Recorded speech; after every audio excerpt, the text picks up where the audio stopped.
My family has a bit of a rocky history. My grandmother had some troubling religious beliefs, which drove a wedge between her and my mother. We couldn't celebrate any major holidays together, so the only time I would see my grandmother would be on my birthday. However, as she was too sick to travel, we'd have to go see her instead. So every birthday we went up to see my grandmother in Chatterblinds. It was a 3-hour trip from our home in Worcester up to Brunswick, then a bit further east. My grandmother lived in a small red house with white lining overlooking the coastline. It was a beautiful place. There was this salty smell in the air and a mild but constant breeze. My grandmother was a frail woman who could barely get around, but she'd be dead in the ground before she'd let her house fall into disarray. It was always impeccable. Celebrations at her place were never really a big deal. My grandmother hated the idea of birthday gifts, so instead we'd have a large meal and read aloud from one of her books. She'd also play the piano. Despite her faults, she was an amazing piano player. It was easily the highlight of the trip. That and the birthday gifts I'd get to open on the way back home. It was my reward for not making a fuss. I remember this one time when I was 8 years old. My mother and grandmother were making dinner, and my father had gone into town to get groceries, leaving me to explore the area on my own. I made my way down to the water, following the bottom of the cliffs. There was a small section where it looked like 2 different cliffs intersected, leaving a small opening about 4 feet up. It took a bit of fidgeting, but I managed to get a closer look. There was a cave in there. I was just a stupid kid, but I was way too curious not to check it out. I climbed inside. I walked through a tunnel.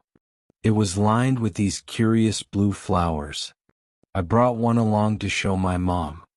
The tunnel led into a large, almost spherical cave. There were 3 cracks in the wall where water poured out into a pool in the middle. It was shallow, no more than a foot deep. A single ray of light reflected off the pool, giving the walls an unreal shimmer.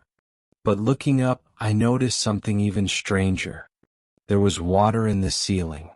I didn't understand how that could be possible.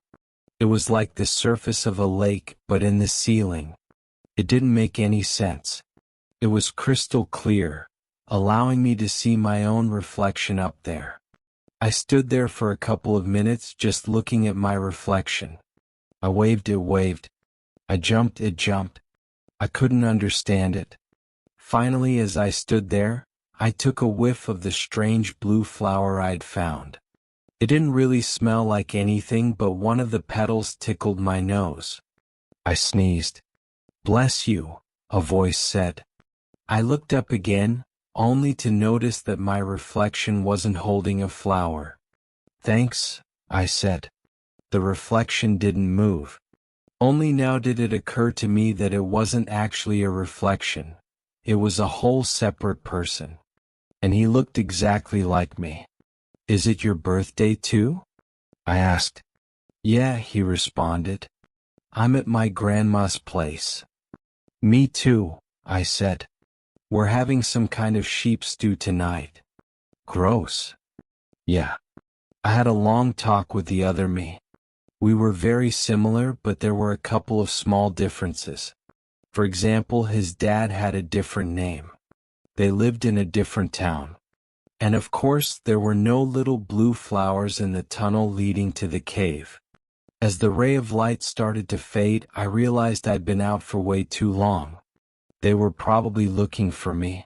But before I left, we decided on an experiment.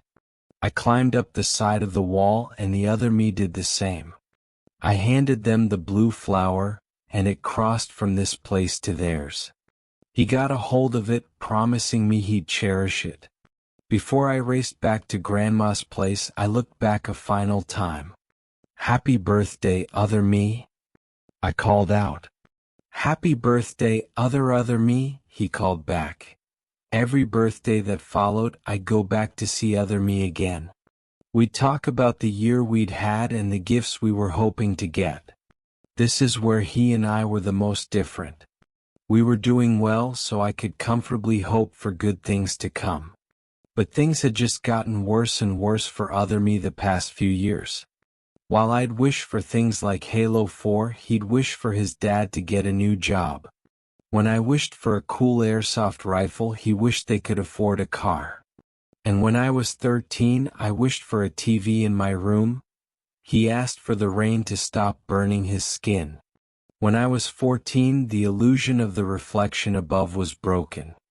Other me was dressed in black, telling me he was there for his mom and grandmother's funeral. He didn't stay long, but he wanted to see me before he left. After just a couple of minutes I was alone, staring at the shimmering ceiling. That year was the first and only time my grandmother gave me a birthday gift. A silver cross to wear as a necklace. I loved it. It was simple and beautiful. A small engraving on the side commemorated my 14th birthday, and my grandmother's name. The gift humbled me in a way. I guess that other me wouldn't be getting any presents this year. This was a great reminder that I was in a good place with good people. My grandmother passed away later that year, and that was the last time we went up to Chatterblinds as a family. I wouldn't see other me that following year or the year to come. It became this distant memory, like a half-dream. Something that felt like it had happened to someone else.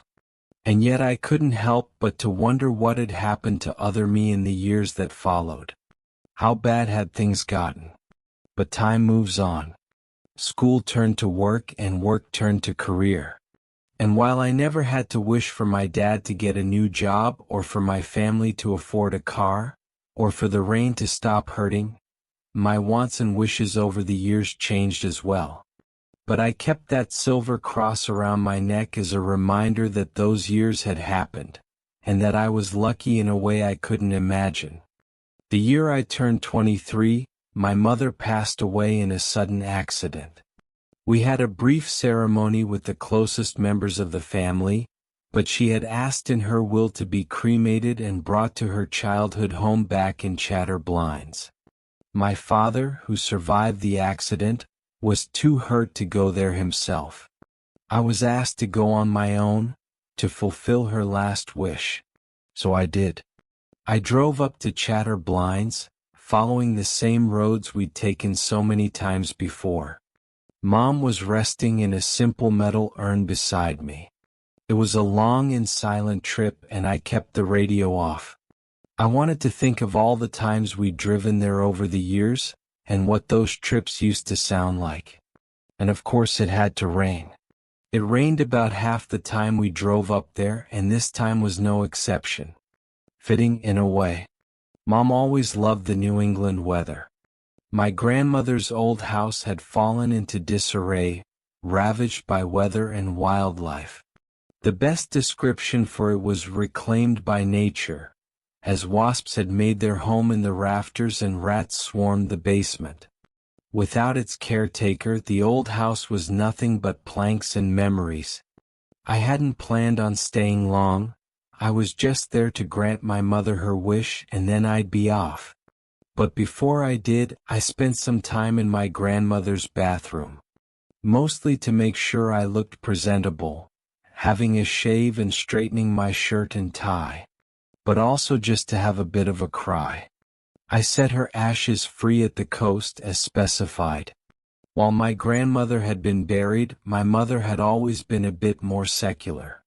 But in death they'd still wanted to be together in a way. I didn't understand it, but she'd never asked me to. Before I left, curiosity pulled at me. I could just go back home, but there was a part of me that was anxious to see if that cave was still there. And if so, what would I see? Had it all been real? It was nowhere near my birthday, so I figured I wouldn't see other me there, but had he ever existed to begin with? I'd just been a stupid kid after all. Maybe I'd made it all up. I made my way down to the coastline, following the bottom of the cliffs. There was a bit of overgrowth, but I could see the entrance to the cave. I'd gotten quite a bit larger since last I'd been there, but I managed to squeeze through. For a brief moment I thought I might get stuck, but the opening widened as I got further in. Coming back into that large spherical space, everything was as I remembered it, albeit a bit smaller. The cracks in the wall, the pool of water in the middle. And above, the floating reflection of another place. I wasn't expecting to see someone up there, but I did.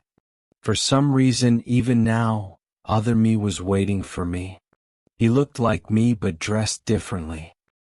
He had wild bushy hair and what looked like plastic rags draped into a primitive raincoat. There was also his cave. It was covered in those blue flowers. The same that I'd given him that first year we met. They were quite large, and I could see now that they were, seemingly, a kind of sunflower. "Hey me," he said. "Haven't seen you around. You're real?" I asked. "You're really real?" "As real as you," he smiled. "For now at least." "I thought I was making this up," I admitted. "That I was just passing the time. Playing." "We did that too," he said. "But that doesn't make either of us any less real." He told me he'd been hiding in that cave for some time. It was bad out there. Storms ravaged the coast, and there were raiders watching the main roads. The government had seemingly collapsed, and there was something else entirely out there. "People go missing at night," he explained. "Mostly during the storms. They speak of tall people hiding in the dark, dragging victims into the woods." He hadn't had a good night's sleep for months. He'd survived by hunting and fishing, and had gotten his water from his grandmother's water pump. You couldn't drink the rainwater or you'd go mad. "I don't think I'm going to make it," he admitted. "It's just a matter of time." It felt like looking at a broken reflection. It hurt. Not just because I could literally see myself in this person, but because I'd been so lucky when he hadn't. It was unfair. It's as if the silver cross burned against my chest. So I did what any charitable person would. I offered him a way out. I climbed up the side of the wall and reached out a hand. As a kid, I hadn't been tall enough to reach all the way up, but now I was. "Come on," I said. "I'll get you out of there." He climbed up the side on his end and reached back. Our fingers broke the surface and touched. I grabbed his wrist and pulled, but I had no grip. Neither did he. In a strange moment, we both slipped from the wall, leaving us suspended in midair, holding on to one another. However, as fate would have it, I was just a little bit heavier. Maybe it was my diet or the clothes I wore, but I weighed him down. And slowly but surely I pulled him through from that place to this. We both fell into the pool in the middle of the room. I bumped my tailbone pretty bad, which would make for an awkward trip back home. But the relief on his face said it all. It had worked. He was free. I could almost see a light coming from his smile. "I'll consider this a belated birthday present," he said. "Thank you, other me." I wiped the sweat off my forehead and got up. "You're welcome, other me." Leaving that cave together, I still couldn't quite understand what had happened. There were two of me now. How could that be? How could that be a real thing? But he was as real could be.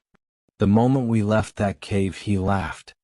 He laughed like he'd been told the funniest joke ever, despite the rain pouring down on us like wide-open floodgates. "What are you laughing at?" I asked. "It doesn't hurt," he grinned. "It doesn't hurt at all." Seems like he got his birthday wish in the end. He told me a wild story about how things had been for him in that other place. How in a couple of years, everything had fallen apart. Lightning storms ravaging major population centers. Roving bands of death cultists marching down Main Street. high-profile assassinations, cultural and tactical allegiances across the globe collapsing. In some places, the ground itself seemed to be hostile as pockets of gravitational upheaval popped up seemingly at random. Before we lost the web, there were pictures of Amazonian palm trees suspended in midair, he explained. Not long after, we could see it happening downtown. He'd been coming back to that cave over and over again. Not just for shelter, but to see what it had been like for me. For years, he'd assumed things had been as bad for me as they were for him. I took him back to my car. I'd planned on driving back home, but my tailbone was killing me. We decided to spend a night at my grandmother's place before returning in the morning. It wasn't a good solution, but it'd have to do. The top floor, albeit small, was still relatively untouched. As long as you kept the windows closed for the wasps. I shared a couple of sandwiches with the other me. He ate like he hadn't seen food in days. This looks just like her place, he explained in between bites. But there's not much left of it. I don't get what happened, I said. Was there never an explanation? Anything? It happened all at once. Earthquakes, meteor strikes, solar flares, flash floods. All of it. And over time it just got worse. He had trouble talking about it. It was obvious that he'd lost a lot of people, and just thinking about it caused his face to twitch and sour.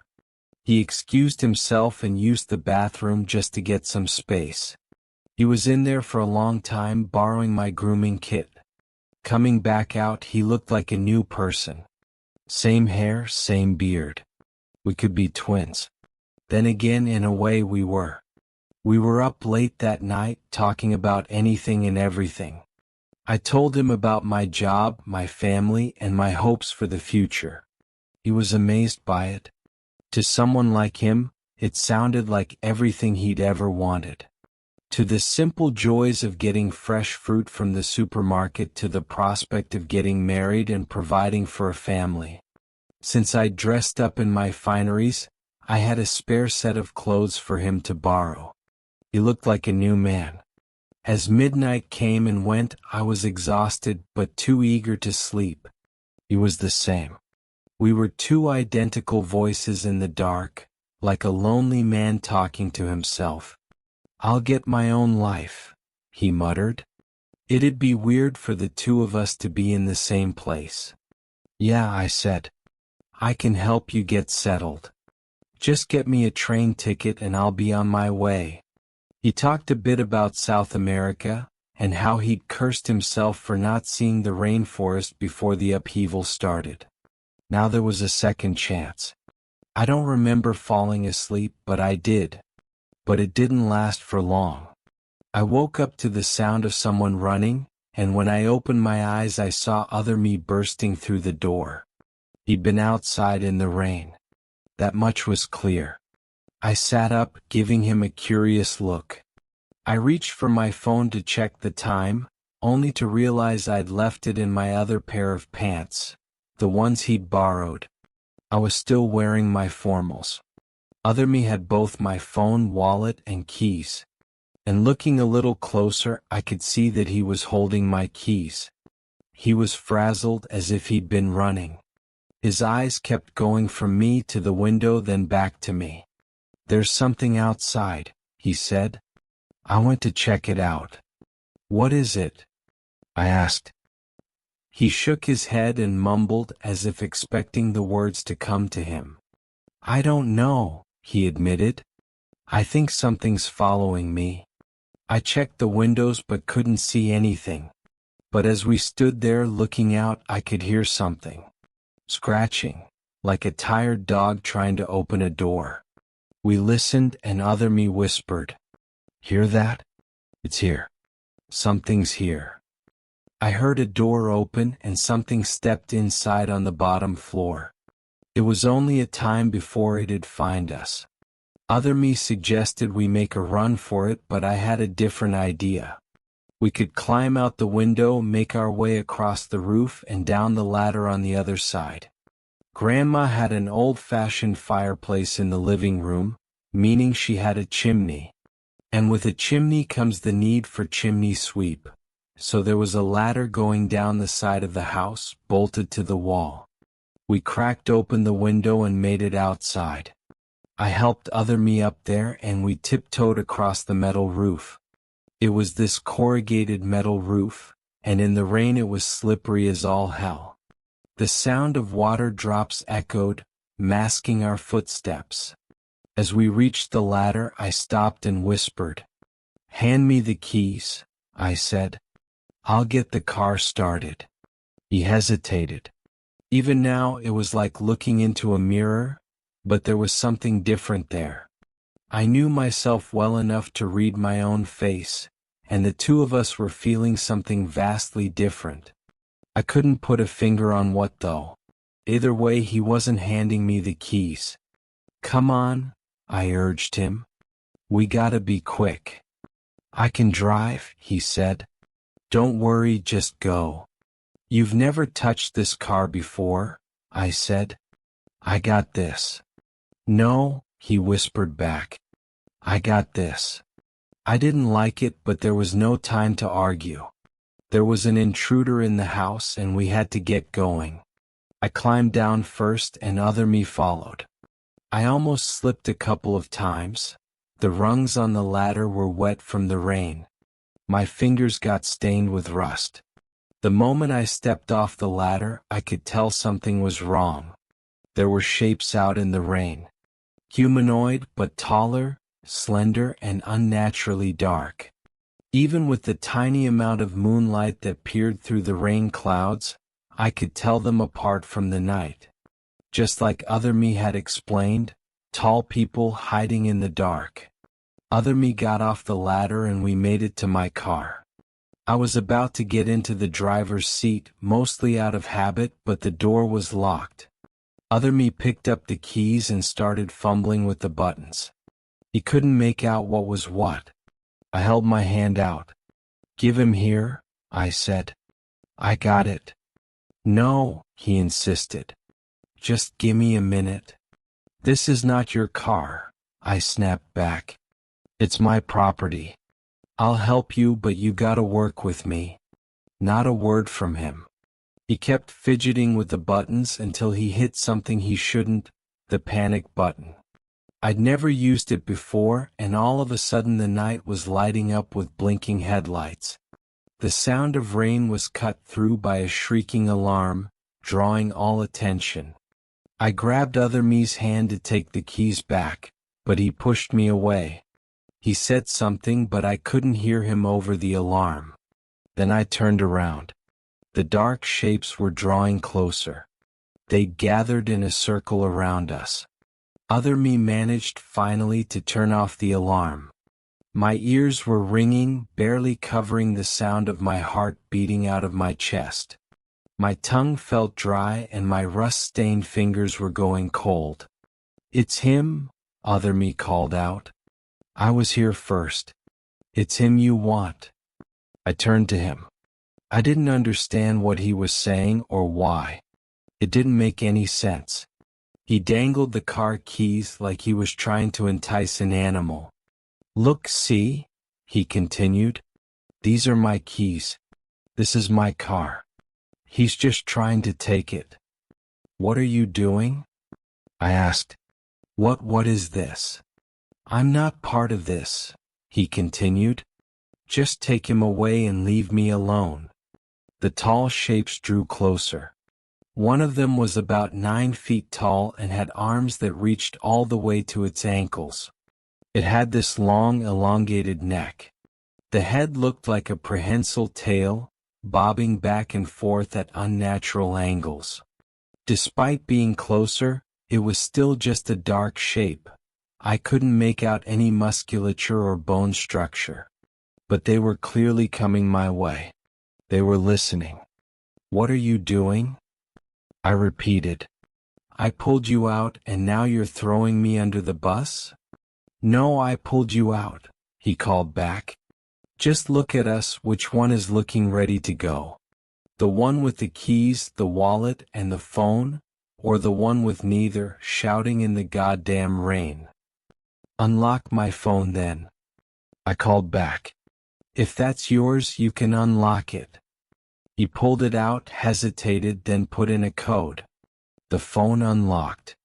I'd completely forgotten that we were literally the same person. We would use the same code. He just had to consider what code he would have picked and input it. The shapes turned their attention to me. As they drew closer, I panicked. I rushed the other me, tackling him to the ground. We wrestled in the dirt.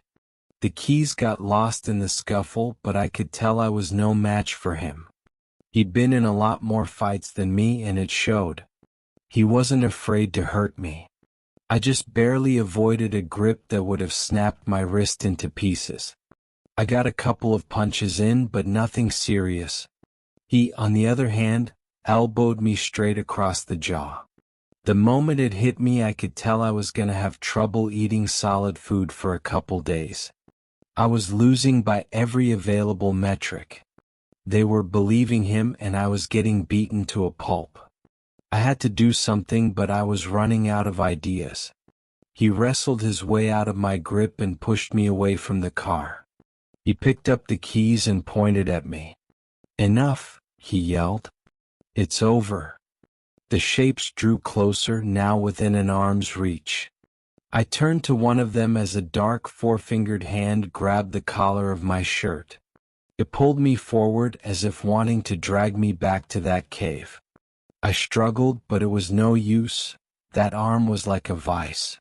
It was inhuman. More of them joined in. One grabbing an arm, another taking a leg. They barely seemed to register my weight, lifting me like I was a troublesome toddler. I kicked and punched and wrestled, but I just ended up hurting myself. I could feel bruises forming on my arms and legs. I had no idea what their intention was, but I couldn't let it happen. If they were taking me away, I wouldn't come back. "There's been a mistake," I pleaded. "Please, you have to believe me, there's been dash."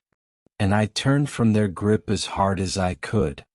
Something around my neck snapped loose. My grandmother's silver cross. One of the shapes stopped and brought it up to his dangling head. I couldn't see any eyes, but it seemed to be inspecting it. A thought struck me. "I got it from my grandmother," I said. "That's mine. It's dated after his grandmother died, so it can't be his, right?" The figures didn't move. I looked back and forth between them, but there was no discussion. Not a word spoken, not a look exchanged. It's as if they were frozen in time. The cold rain drenched my face as they slowly put me down on the ground. It felt like being surrounded by moving trees, these immense, towering creatures, tall enough to block out the moonlight. They turned their attention back to the other me, dropping the silver cross into my open palm. He got to the car and started it. I could hear him screaming in frustration as he couldn't figure out the buttons. He'd never driven an automatic before, it seemed. He got it to roll, but he didn't make it far. These things were fast when they had to be. They didn't run, it was more like they slid across the ground like ice skaters. It was so eerie, like they were being carried through the air, effortlessly. Other me barely made it out of the driveway before one of the car doors was torn off. Seconds later, I could hear the scream shift in pitch from an angry yell to a desperate plea. The same voice I'd just used myself. They carried him off as he screamed like a wounded animal. In his final moment, his attention turned to me. And although he was distant, I could hear his voice clear as day. His voice, my voice. "You don't know what you've done," he cried. "You don't know. You don't know." And with that, nothing remained but the rain. I found my things on the passenger side of the car. The keys were still in the ignition. I would have to get the door fixed, but apart from that I was good. Well, apart from the beating I'd taken. I just wanted to forget about the whole thing. But in order to do so, I would have to check one final thing. The cave. After collecting my thoughts, I went back down there. By the time I got to that big open cave, the rain had stopped. And looking up, there was no more reflection. Whatever had allowed me to see the other side was gone, and with it, the other me. It was just a cave with a little pool of water. I didn't know what to feel. I was relieved, of course, but also terrified. How would I know what to make of this? What if he were to return? Ever since that day, I always get this eerie sense that something is lurking behind the eyes of my reflection. Like it isn't really a reflection but an image of that other me, in that other place. I imagine that he remembers me. That he knows. That he has to play along for now, waiting for another opportunity to pass through. There are no mirrors in my home anymore. I have to distance myself from those thoughts. But the distance doesn't make my worries any less valid. Maybe it'll never happen. Maybe I'll never see that place or that other me ever again. Or maybe the truth is something even worse.